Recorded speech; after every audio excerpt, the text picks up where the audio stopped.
Now we're going to get into a really cool subject. It's been said that the only thing we can consider the truth in our world is astrology. It's been around for billions of years. Think about it. The planets have been there for billions upon billions upon billions of years. Longer than we can count as humans, or even the Earth. And it may seem pretty out there for a lot of you, but it has been scientifically been proven time and time again to be a powerful and somewhat uncanny tool for identifying opportunities, trends, and providing invaluable insight. J.P. Morgan once remarked, "Millionaires don't have astrologers, billionaires do." And he wasn't kidding. Billionaires and wildly successful people in history and present day use the powerful insight of astrology. People like Benjamin Franklin, all of the founding fathers of the United States, Albert Einstein, Winston Churchill, the late President Reagan and First Lady Nancy Reagan, former British Prime Ministers Margaret Thatcher and Tony Blair, and shoot, even Jesus Christ is quoted as saying in the Bible, in Luke 21:25, "There will be signs in the sun, the moon, and the stars." Want to accomplish and obtain what you desire? It's time to look to the stars, planets, and astrology for insight. Take a minute to close your eyes and visualize the entire sky above you, through the earth below you, and every aspect of the cosmos surrounding you. Well, your astrology chart is basically just that. A personalized map of the cosmos with you at the very center. At any given moment in time, these planets are in different positions and angles around you. When determining your astrological chart, you can choose any moment in time to cast your map of where these planets will be. However, the most common point of reference is to cast this map or chart around the moment of your birth. This is your natal chart, and it's where the sun was located at that exact time.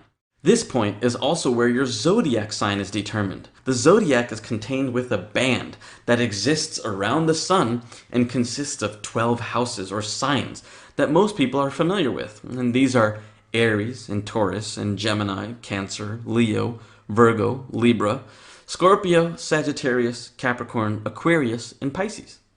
This chart, or your sun sign, if you're not familiar with it, can tell you details that affect every aspect of your life, whether that's emotional, physical, social, or spiritual. Although your sun sign chart is a powerful tool, it doesn't take into consideration the astrological influence of other planets. In level 5, you learn that everything in the world vibrates and has a unique frequency, even you. Well, the same can be said for all of the other planets. In fact, you can go on YouTube right now and listen to the music of the other planets. In the early 90s, when Voyager 2 cruised past Jupiter, Saturn, and Uranus, it picked up distinct electromagnetic wave and particle oscillation frequencies of those planets, which were then translated into sound. And just as your vibration and frequency have an effect on everything you do, the vibrations and frequencies of the entire cosmos have an effect on you. As the planets vibrate their frequencies, they can counteract and intermingle with your personal vibration or the vibrations of your meditations and mantras. These planetary vibrations, although always present, have varying effects on you, and that depends on the planet's angle and location in relation to you. That's why, as the Earth and planets revolve around the sun and come into varying proximity to each other, certain days and times are more powerful. Just as these planetary energies can throw you for a loop or seemingly make your life challenging, think Mercury retrograde.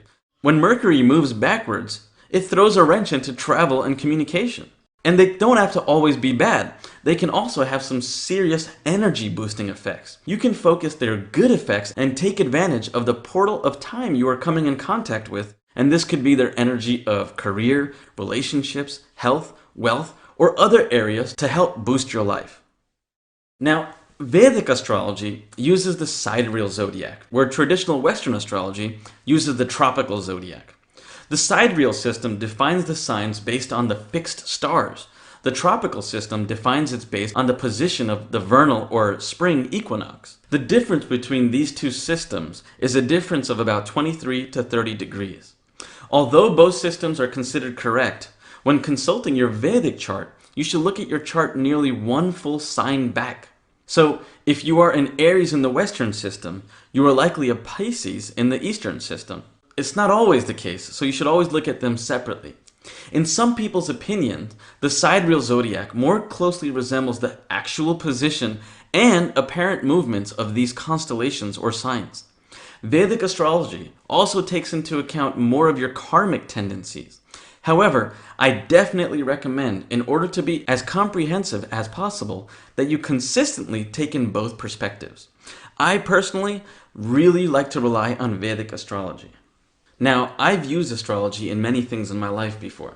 I've used them for product launches, and when I've launched products in my business, I've been extremely successful when I consult with my astrologer and actually my mother, and I look for these dates that are actually really good and where energy is aligned to help bring successful businesses and revenue. I've even used it to sign agreements with other parties so that our energies are aligned with each other, and so that when we sign these agreements, only fruitful actions can come and no miscommunication can happen. I've used it for all kinds of things in my life, and I use it pretty regularly. I highly suggest checking it out and possibly even tapping into the powers of astrology for what you are doing in your future. Now it's time to put astrology to work for you. Two great resources for astrological insights and more in-depth resources are astrology.com, which takes a Western approach to astrology, and astroved.com, which is an Eastern or Vedic approach. Take a few minutes to visit both of these astrology sites. Compare and contrast your signs with the two different systems. Remember, if you are an Aries in the Western system, you are most likely a Pisces in the Eastern or Vedic system. Pisces is Aquarius, and so on. Over the next month, at a very minimum, read your Western and Vedic horoscopes. Where do the two systems differ for you? What characteristics, events, and energies resonate more? Where are there overlaps and similarities? Where are the differences? Write these down in your project book. As you start to pay attention to how the energies of the planets affect your life, you can start to harness their powers to continue to create what you want.